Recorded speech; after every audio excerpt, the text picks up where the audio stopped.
welcome to IQ number 76. 76. Huh?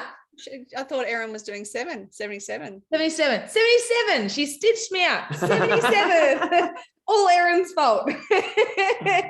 And tonight we are very, very privileged and blessed to be educated by the beautiful Tania Popplestone. We are very excited to hear about this one. This is all about saving yourself first without the guilt. Oh, A little bit about T-Pop. T-Pop is a legend. She is a super mum, wonderful wife. She is one of our beautiful trainers at FBFM. Every lady has her biceps on their vision board. Yeah, she actually is the epitome of what a bicep should look like. Yeah. Not her biceps is what we're referring to. She's got great arms. Anyway, enough of us. Let's handball it. Ladies and gentlemen, Tania Popplestone. Awesome. All right. Do I just go naturally onto full screen? I am on full screen. Yeah. Okay. Amazing. All right. Well, thank you everyone for joining, and especially for my family joining. Not weird at all that they're literally just outside. Hey, Lil. Yeah, so the topic pretty much is a little self-explanatory. It's about save yourself first without the guilt.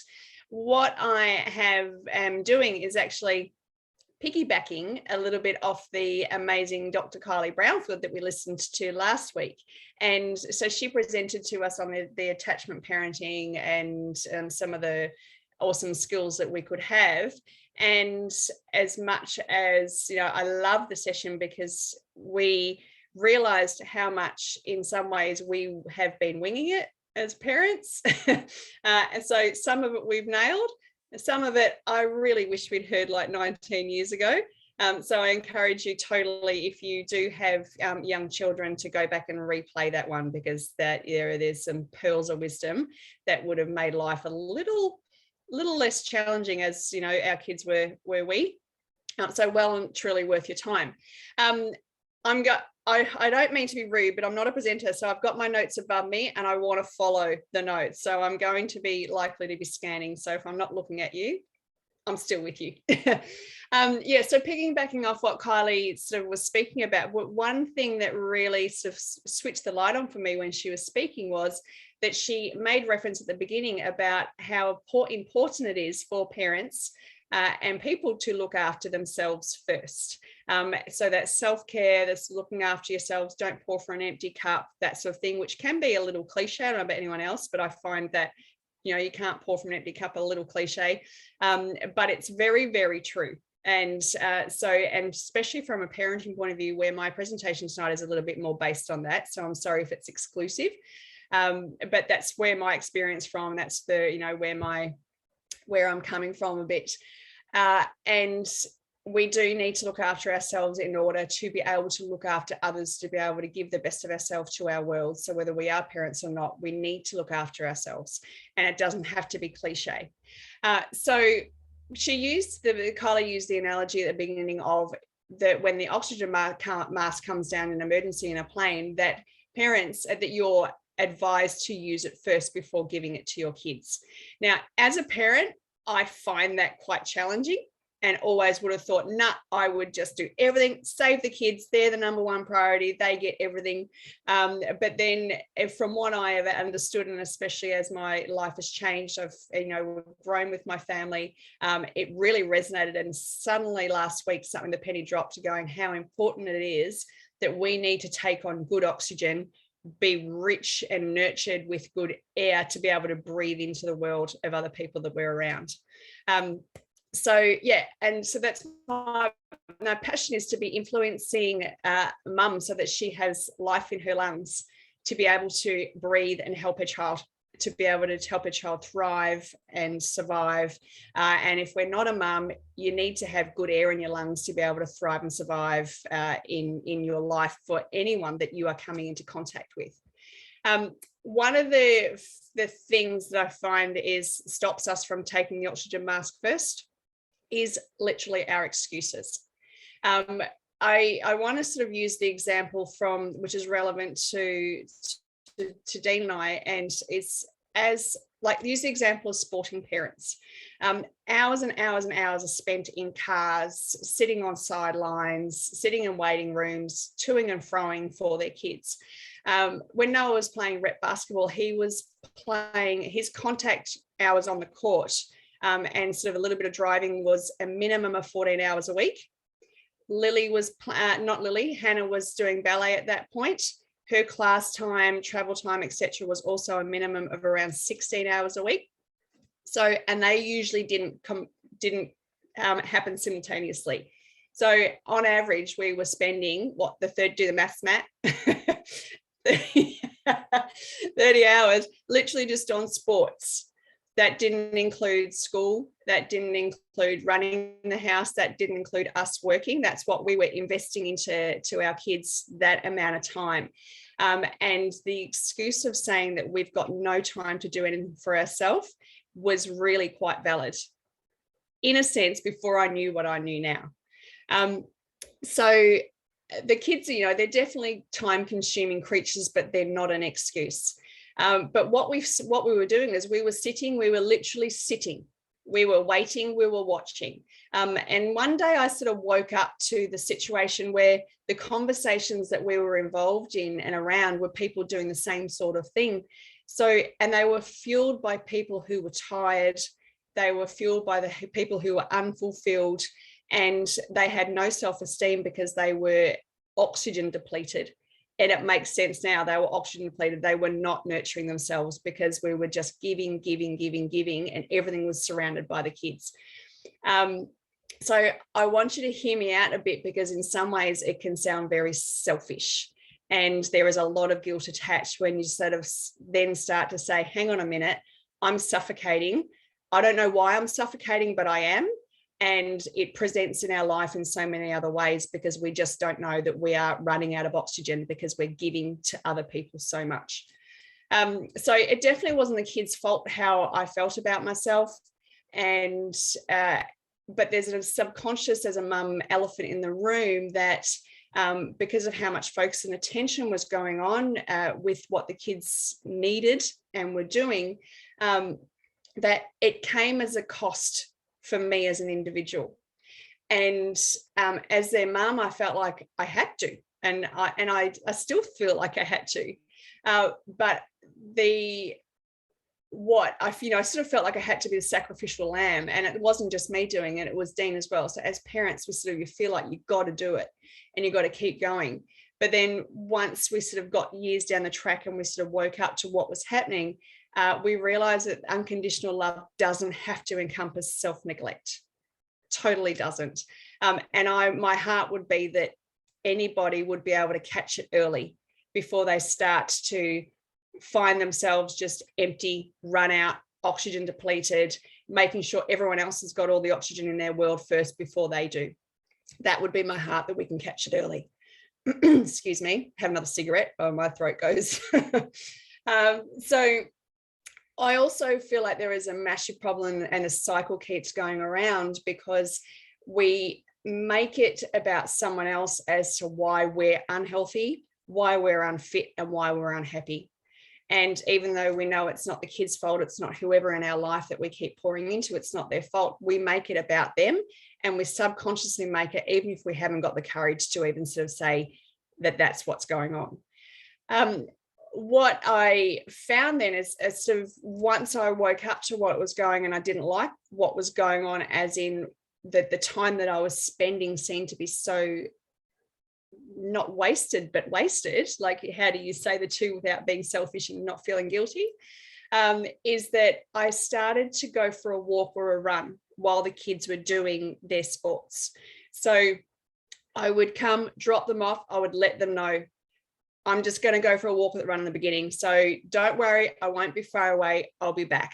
So they knew in a sense that they would need me. I then didn't have to hover over just in case something happened and my precious babies needed me and no one else could look after them, that sort of thing. Let them know. But my actions were often noted and commented by other parents around and it was not very positive often. And it would always, they would sort of say like, oh, gee, you're good. Or, I wished I could run, but I can't. Or I should join you one day. what I hear in especially the one of the I should join you one day is that those people are suffering and suffocating and they don't actually realize it.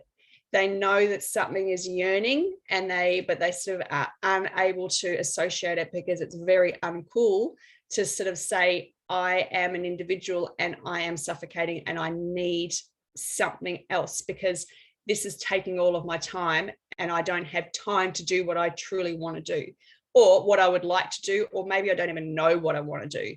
I find it's just a bit of a cry for help. So from doing that, I found I got the best of both worlds. I was able to exercise and use the idle time and what was previously labeled as having no time because the kids' needs must come first. I all of a sudden experienced net time, which is called no extra time. I was able to do something for myself while I would have just been sitting there idle. I released endorphins so I could be able to communicate differently to the people that I was coming back to. So the other suffocating parents and people that were there, which would often change conversations. And also then when I came back to, meet with my kids, I was in a different state. I had no reason anymore to hold it against my kids that another day had passed and the activities that were going on, as parents, we had missed out on something again, because, it's a rock and a hard place because you wouldn't begrudge the kids or giving to someone in your world that you love that needs, but it's at a cost if you're sitting there just using it, not letting, having the time idle. I lived by example in front of my kids. If it was important for them to be exercising, then it needed to be important for me to exercise as well. So that was an unspoken thing, but by me just saying, guys, I'll be back in half an hour or something. I'm just going for a walk first. I'll be here when you're finished.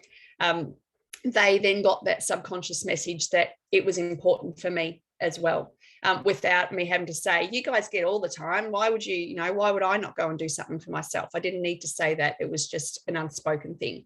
I then had some credibility so that when we chatted on the way home about their experiences and their expectations about what went on in their classes or their training, etc., I was able to credibly say what we put in is what we get back. How can we expect the improvement if we don't work hard? And they knew that I was out working hard in a way. So the conversation was a little bit equal what we were having. It certainly gave me a bit of credibility with them. And what I didn't realize then is what I was actually doing is putting on the oxygen mask. So I was rejuvenating myself. I was eliminating I have no time to be able to do something for myself and help myself. And I couldn't use my kids as an excuse anymore. So the suffocating person in the world will often sound like saying, I don't have time. Or, oh, these kids are so bloody ungrateful. I'm running around, I'm giving everything to them. They don't put in, they don't try hard. They never say thank you. Or another one that I believe is a real cry for someone who is definitely suffocating is saying, I used to be fit and thin. I used to be prior to this. This is what I used to be. And now this is who I am. Like, this is just an acceptance of who I am. It's a neon light to me that there is just an unnurtured adult that is hiding behind those excuses. It's also that they either didn't know how to look after themselves once before, or they did, and then they've just accepted it, that it's too hard to do it. But also I think one of the hardest ones to nail and for us to accept is that we are so damaged in how we feel about ourselves is that the sacrificial parenting phase gives them an out for doing something that's super uncomfortable. That it means because who would challenge them to say, oh, you're being really selfish. You should always put your kids, why would you be putting your kids first? Who would challenge that? It's always accepted and go, it's okay, don't worry. Why would you do that? Why would you put yourself through that when you're doing what you should be doing, which is looking after and making sure the kids are where they need to be? So I believe that the two can happen, but it's definitely a massive excuse that we use to be able to get out of making sure that we do stuff that's hard. And in fact, the very thing that happened when I stopped blaming my kids for the way that I felt about myself and the fact that I had no time to do something is when my energy and my body started to change as well. Then things started to happen for me, and I sort of no longer started to feel guilty about it. So what I think is what the next point I need to make is that how does the oxygen mark? What does it look like? And it is in a form of self-care. And self-care can be many things, but I think many things these days, it's encouraged to be a little emotional. So things like, nails, meditation, all those sorts of things, go and make yourself feel nice. They can be negotiable because they're things that can be done at any time. So if you can't get into your lovely nail lady, then you can do it another time. It's negotiable. And it's very different for those sorts of things are very different for everyone. So if you went and I said to you that nails is the way that you should look after yourself and make yourself feel nice so that you're good for your world, you'd do the opposite to me. You'd actually probably suffocate me with a pillow rather than give me an oxygen mask. I did it not so long ago, and I came out an angry bird because it was not a nice experience. So nails is not for me. But one thing I want to encourage everyone to have on their self-care list above any of those things, and it's a non-negotiable, and that is exercise. It has to be a non-negotiable self-care, self-nurturing tool that you would use to be able to make sure that you are oxygen rich. So where am I? So why is it non-negotiable and why is it effective for everyone, whereas nails is effective for someone and not for me? Why is exercise different? It's because there is not one body, as in I mean body, skin, nails, teeth, hair, that is impacted differently by exercise. It's all impacted the same. Everybody is impacted positively by having a strong cardiovascular system, musculoskeletal system, endocrine, like hormones. Everybody, when I say as in person and body, is affected the same with the same benefits of exercise. That's why it has to be on everybody's list, and it will help everybody.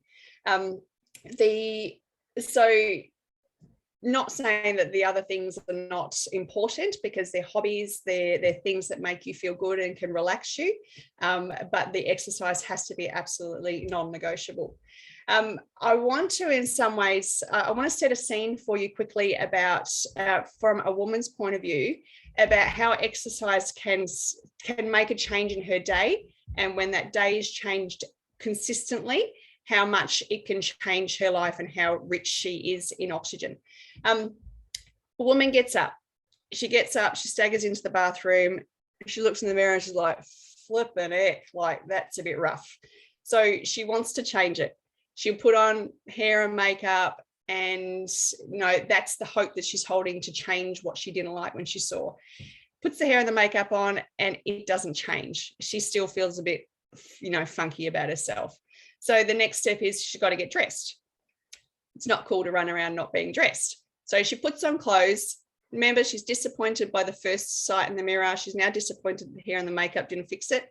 The clothes now is a game changer, because she puts that on and she still feels gross, but now she starts a different internal dialogue, just going, now you look fat, like now you don't look nice, and then you start to find the reasons why. Like, oh, once upon, my body it's never been the same since I had the kids. It's never been the same since this. So she rips it off, tries something else. That can go on 4-5 times till the bed is fully covered with clothes. And every single time something comes on and she does that check to see if that has made her feel better, and it still hasn't, she's then said something else, like pulled out another weapon to completely destroy, her self-esteem, because she didn't have any to start with. So what happens is eventually she's like, I've got to get moving. She comes to an acceptance where something's got to do. She moves on, but she opens the door and meets someone that she loves in that home. You can guarantee what she said to herself is going to then carry on over into that communication that she has with that person. If she happens to get the courage to somehow put on a mask to not do that, she's exhausted and she's not then presenting herself authentically to that person. I think the last time I did IQ, I did a similar thing where it's like the things that we say to ourselves, would we say that to our loved ones? Would we say that to our kids, to our, husbands, that sort of thing? We wouldn't do it. But in the morning, when that woman's gone through that experience, the amount of things that she said to herself, it's almost impossible not to carry that on into the way that she presents to her world. The next thing she's got to do is eat. She then picks up some food and goes, that just represents why that whatever clothes she put on made her feel like trash. Like, I just need to, once upon a time, I didn't need to worry about that. But now this food, I just look at it and it makes me fat. Before I had kids, I never had this issue, and it's got to be the food's fault. So then she has to then have the internal dialogue of like, it's the food's fault, which is ultimately the kid's fault, which is ultimately yada, yada, yada, goes on. I better be good. So I'll eat this food, which makes food all, a part of the moral story. And then she's in this war of, I don't want to eat this, but I need to eat this. And every decision she makes is exhausting. But what I want to sort of be somehow to be able to interject, and I would love to see a woman's world changed, is that she can just get up, get dressed, throw the clothes on, have a shower to wake herself up if she wakes up and goes, oh, geez, that's a bit rough, like quickly sort it out, put the clothes on, move on. And the one way I believe she can do that is if she's looking after herself with daily self-care, she's oxygenating herself first, and values healthy, fit and lifestyle by being exercising every day as a non-negotiable, because it changes her body. It eventually changes the way that the clothes hang on her body, because it just naturally happens. So if exercise is not on your self-care list, I really urge you to make sure it is. And when it's added, add it with this: exercise and exercise well. Get your heart rate up, get the health benefits that come from having your heart rate up, from getting a stronger heart, but also releasing those endorphins and that you need, which change the way that you experience the world as well, and the way that you present to your world. Lift something heavy, ladies in particular, but men, like you guys are, guys are so lucky. They can get up, throw their shirt on and go, geez, buddy, good pasture, I better sort that out, and just go, don't eat that anymore, and they can fix that. Whereas the ladies, it doesn't happen that simply. But lift something heavy. So what happens is you build more lean muscle, which means you're burning fat faster. So which then changes what happens with your body when you throw those clothes on, so that you can just throw the clothes on and move on without really having the war of two worlds. And also what happens when you lift something heavy is there's almost an emotional connection. And so many ladies, when I train them and I've just said, how does it make you feel? They say, I feel empowered. So what I want women to have is have a reference of empowerment, so that when those days when you feel a little bit weakened and you don't have as much strength to fight those internal dialogues, you know what being empowered feels like. So then you can live with the balance of that, or have empowerment way, way more dominant in your life than having the internal dialogue of feeling like trash because you don't put any value on your self-care and you just don't look after yourself daily. So yeah, get a sense of empowerment that happens daily in your life, or in some ways, and once a week too with your strength training, because it can change the way that you then, how much you buy into your own war of your worlds really on those days. Exercise in front of your kids. Stop waiting until you have a moment where you don't have the kids around, because if you're a mum, that doesn't happen. So if you keep waiting for it, it's not going to happen. What happens when you exercise in front of them is that you get it messy in front of them. You teach them that it's okay to get messy. You teach them what it looks like to push through and not to give up. And you give yourself some credibility again, that when you have to pull the suck it up card with them, which you're going to at one point, and I hope you do pull the suck it up cards with your kids at one point, that it's just congruent and it makes sense to them because they see you sucking it up all the time. So exercise in front of them and stop waiting to have that moment of perfection, and be okay with not having perfection as well. So if you kick a kid in a burpee, it's unfortunate, but it's what it is, it's, not ideal, but you'll sort something out, but it's not what you should be trying to avoid. And it's definitely not why you should use the excuse as to why. I mean, don't use the kids if I shouldn't kick my kids, but you know what I mean? Don't wait for them not to be around just in case something happens like that, because that's what you're doing. And yet let them see that you're still standing at the end of it. Let them see that that what happens is when they interact with you is you're different, because you're healthier, you're feeling happier, you're oxygenated because you've put that on briefly, you've got your exercise done efficiently, and that you're then ready to be what you want and who you need to be for them. So that's where I sort of, wanted to sum up and finish that there, because that's the important of making sure you save yourself. Saving yourself is by including non-negotiable exercise in your life, by how quickly that will give you oxygen-rich fuel to be able to be whoever you need to be for them and for whoever is in your world. It's me. Well done, T-Pop. Woo! Dropping gold nuggets, dropping bombs all night long. What a powerful message, and so true, that all that role modeling that's always observed from children is so infectious, and what a great way to look at it, and using that time that you're already doing something where you're just hanging around, killing space, waiting for something to happen, and then utilizing it. So and I love how you mentioned it builds credibility with the kids, but the other thing is too, and I want to add on top of that, is it actually builds credibility with yourself. Yeah. And especially those of us that don't have children, like building credibility with yourself is huge. Having trust with you first is like when you set that alarm to get up early and go and exercise, that you know that you're going to get up early and go and exercise because you've got that credibility and you've got that trust within yourself. And then that filters on in every other facet area of life as well. Absolutely. And not just into kids, but your job, your career, your friends, your family. Yep. Absolutely amazing. Thank you, T-Pop. You are sensational.